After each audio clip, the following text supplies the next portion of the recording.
This video is only for education and learning purpose. Investments and trading in share market is highly risky. Do at your own risk. हम किसी भी तरीके की कोई भी share market से related tips या सर्विसेज नहीं देते हैं, ना ही हमारा कोई पेड ग्रुप या कोई पेड सर्विस है। हेलो ट्रेडर्स, आई होप आप सब लोगों की ट्रेडिंग अच्छी चल रही है और आज का दिन भी आपका अच्छा गया होगा। जिनका नहीं गया है कोई बात नहीं, हताश नहीं होना, मार्केट है, ऐसे दिन भी आते हैं। ठीक है, तो आज हम बात कर लेते हैं आज के ट्रेड्स एंड कल मार्केट में क्या हो सकता है उसके एनालिसिस के बारे में। आप सबका इस वीडियो में स्वागत है। सबसे पहले देखें तो आज के मार्केट में यार मार्केट ने ना एक रेंज के अंदर पूरा दिन निकाल दिया। आज कोई मोमेंटम बेस्ड ट्रेड मार्केट ने एज सच दिया नहीं। हालांकि 2:20 2:30 के आसपास ये जो कैंडल्स थी यहां पर एक अच्छा ब्रेकडाउन देकर एक छोटी सी रैली दी। हालांकि बहुत बड़ी रैली नहीं थी, कुछ 40-50 पॉइंट की रैली थी मुश्किल से, अगर उसको भी ढंग से टाइमली उठाया और टाइमली एग्जिट किया तो। अदरवाइज काफी लोगों को एसएल्स भी खाने पड़े होंगे या फिर कोस्ट टू कोस्ट निकालना भी पड़ा होगा। मार्केट में आज किया क्या, इनिशियल जो पहली कैंडल थी खोली, ऊपर लेके गया, अगेन विक मार्केट नीचे पटक दिया उसको।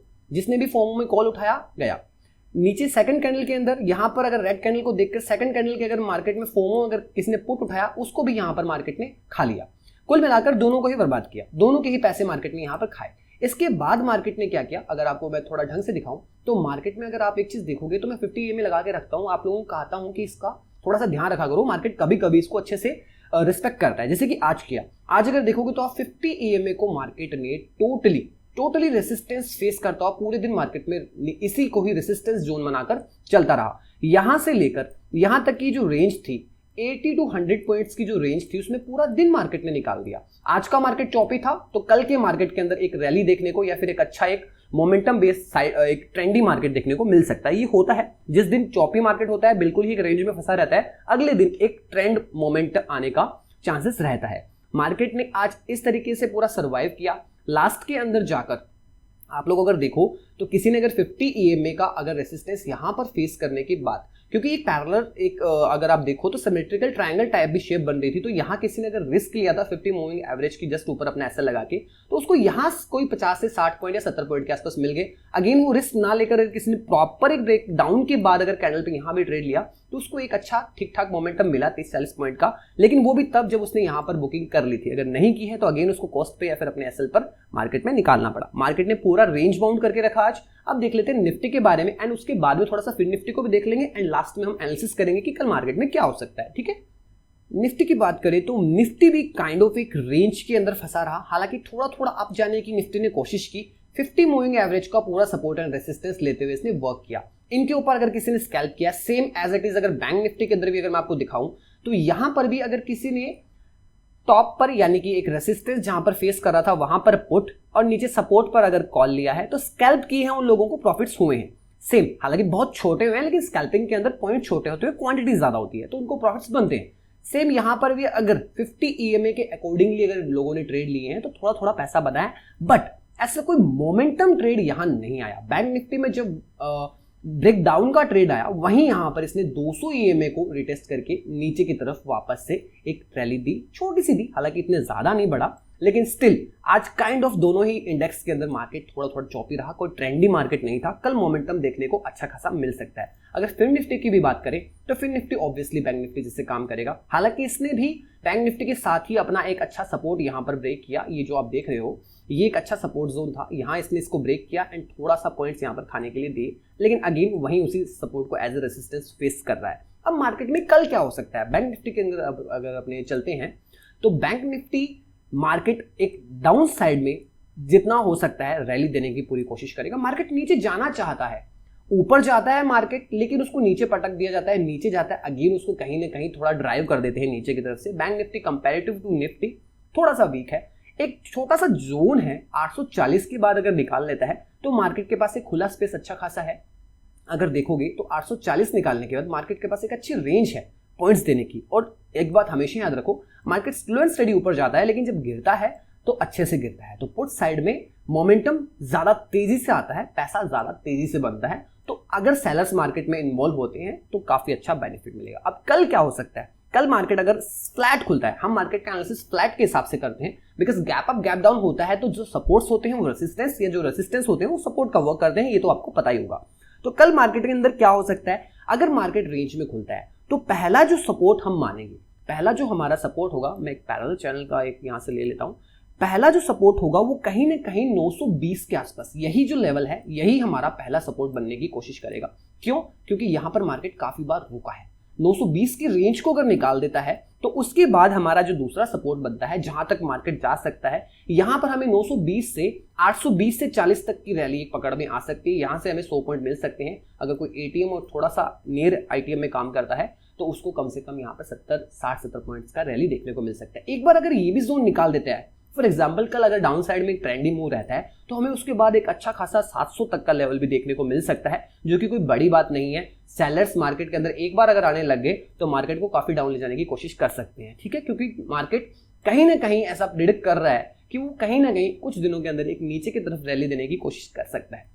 ऊपर की बात करें तो ये रेंज हमारे लिए अगेन कल बहुत इंपॉर्टेंट रहेगी। इसी रेंज के अंदर अगर मार्केट ने वापस किया तो हम इसके अंदर किसी भी तरीके का ट्रेड नहीं लेंगे, कम से कम मार्केट को निकलने देंगे 44,000 40-50 के बाद। उसके बाद हम कुछ देखेंगे कि हाँ हम कॉल साइड में जाने की कोशिश करेंगे, क्योंकि ये भी यहाँ पर एक, जब यहाँ पर आज इतना रेसिस्टेंस काम किया है ना, तो कल मार्केट ऊपर जाता है तो रेसिस्टेंस का काम करेगा। अगेन जब नीचे आता है तो अच्छा खासा सपोर्ट भी बनने की कोशिश करेगा और मार्केट कहीं ना कहीं 50 मूविंग एवरेज से ऊपर भी आ जाएगा, ठीक है। उसके बाद हमारे पास नेक्स्ट जो टारगेट होगा वो सीधा का सीधा बनेगा 44,200 के आसपास का हमारे पास टारगेट आएगा।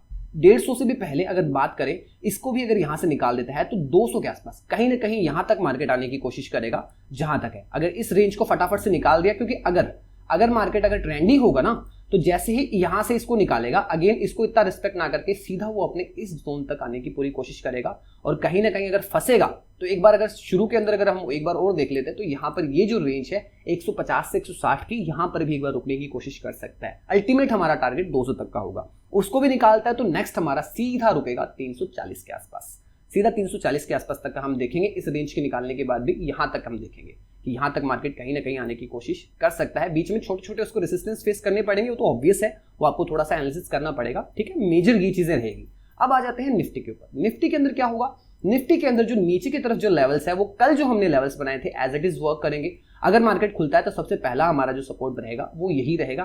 कम से कम ये जो आप बात कर रहे हो यहाँ पर 580 के आसपास का लेवल हमारे लिए एक सपोर्ट के टाइम पे काम करेगा अच्छा खासा। अगेन वो टूटता है तो हमारे पास सेकंड सपोर्ट जो काम करेगा निफ्टी के अंदर वो हमारा ये जो 550 के आसपास का लेवल है वो काम करेगा। फिर अगर टूटता है तो हमारे पास लेवल आ जाता है ये 530 वाला। अगर वो भी टूटता है तो उसके बाद हमारे पास आ जाता है लेवल लगभग 500 के आसपास का। अब बोलते हो सर आप इतने लेवल्स क्यों बना देते हो? अरे ये लेवल्स ऐसा नहीं है कि एनी टाइम हर चीज बहुत ही अच्छे से काम करेगी, रुकेगा ही रुकेगा, बट ये है कि मार्केट यहां रुकने की कोशिश कर सकता है। तो कहीं पर भी हमने अगर कोई एंट्री ले रखी है, फॉर सच अगर कोई एंट्री ले रखी है आपने, तो उसका एसएल या फिर टारगेट या फिर ट्रेलिंग एसएल डिसाइड करने में हमें हेल्प आउट मिलता है जब हमारे पास रेंज पता चल जाती है, ठीक है। इसी तरीके से अगर मार्केट ऊपर जाने की कोशिश करेगा तो ऊपर जाने के बाद मार्केट के पास सेम यही पहला जो रेजिस्टेंस इसी को ही फेस करेगा और जहां तक है इसको अच्छा खासा फेस करने की कोशिश करेगा, क्योंकि यहाँ मार्केट रुकने की पूरे चांसेस है। यहाँ भी रुका था सपोर्ट के लिए, यहाँ रुका था रेजिस्टेंस के लिए। तो ये जो लेवल है 620 के आसपास का, ये अच्छा खासा लेवल है। इसको ब्रेक करता है तो अगेन हमारे पास जो सेकंड लेवल आएगा, सेकंड लेवल हमारे पास कहीं ना कहीं जस्ट सेकंड लेवल हमारे पास ये वाला लेवल उठ के आएगा 640 से 45 के आसपास का लेवल। अगेन ये टूटता है तो हम एक पैरेलल चैनल बनाएंगे यहाँ पर एक, तो इसके बाद हमारे पास ये वाली रेंज निकल कर आएगी 660 से लेकर लगभग 665 के आसपास की रेंज है, ये रेंज निकल के आएगी। इस तरीके से हमारा मार्केट कल चल सकता है। देखते हैं कौन से जोन में फंसता है। जैसे कि आज मार्केट इस जोन में फंसा हुआ था, कहीं फंस जाता है तो वो ऐसे अच्छी बात होती है, क्योंकि वहां पर जब ब्रेकडाउन या ब्रेकआउट आता है तो कंपैरेटिवली अच्छा प्रॉफिट मिलता है। अगेन हम बात करते हैं फिर निफ्टी की, तो फिर निफ्टी ने एक सपोर्ट तोड़ा है आज, उसी सपोर्ट को इसने फेस किया है। कल 22 लाख अगर गैप डाउन या फ्लैट खुलता है, अगर इसके नीचे रहता है तो हमारे लिए ये जो जोन है फिर निफ्टी के अंदर 400 वाला, ये बहुत ही मेजर सपोर्ट का काम करेगा। अगर ऊपर खुलता है तो, और नीचे खुलता है तो रेसिस्टेंस का काम करेगा अच्छा खासा। इसके बाद अगर मार्केट टूटता है फॉर श्योर जो फिर निफ्टी है हमारा बैंक निफ्टी का एकदम पैरेलल चलता है मोस्ट ऑफ द टाइम, तो इसके पास हमारे पास ये वाला जो जोन है यहाँ वाला, ये ऑलमोस्ट जो 380 के आसपास का रेंज है, यहाँ तक के लिए हमें टारगेट मिल सकते हैं। और अगर लंबा देखते हैं तो यहाँ अगर निकलने के बाद फिर निफ्टी हमारा हो सकता है कि कल की तरफ नीचे की तरफ दौड़ना शुरू कर दे, और अगर दौड़ना शुरू कर दिया तो हमारे पास 320 से 310 के टारगेट भी यहाँ पर अचीव हो सकते हैं। इसके बाद भी दौड़ता रहा, अगर भागता ही रहा तो भाई साहब मार्केट सीधा रुकेगा यहाँ पर आकर 280 के आसपास। तो ये आप टारगेट अपने डिसाइड कर सकते हो इस तरीके से।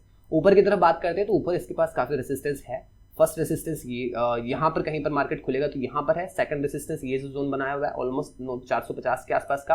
अगेन अगर वो एक जोन अगर यहाँ पर अगर एक रेसिस्टेंस लेने की कोशिश करेगा तो कहीं ना कहीं हमारा 500 के आसपास लेगा, एक राउंड लेवल भी है, उसको तोड़ता है तो 500 के बाद सीधा निकलेगा 540, 540 से सीधा निकलेगा 570-80 के आसपास। ठीक है, तो ये आपके लेवल्स रहेंगे nifty, bank nifty and fin nifty के। इसी तरीके से मैं कल ट्रेड करूंगा, पॉसिबल हुआ अगर कोई ट्रेड मिलना तो फॉर श्योर लेंगे। एंड उसके अलावा ये आज का आपका वीडियो है, अगर पसंद आए तो जरूर कोई कमेंट या लाइक जरूर करना। Thank you so much.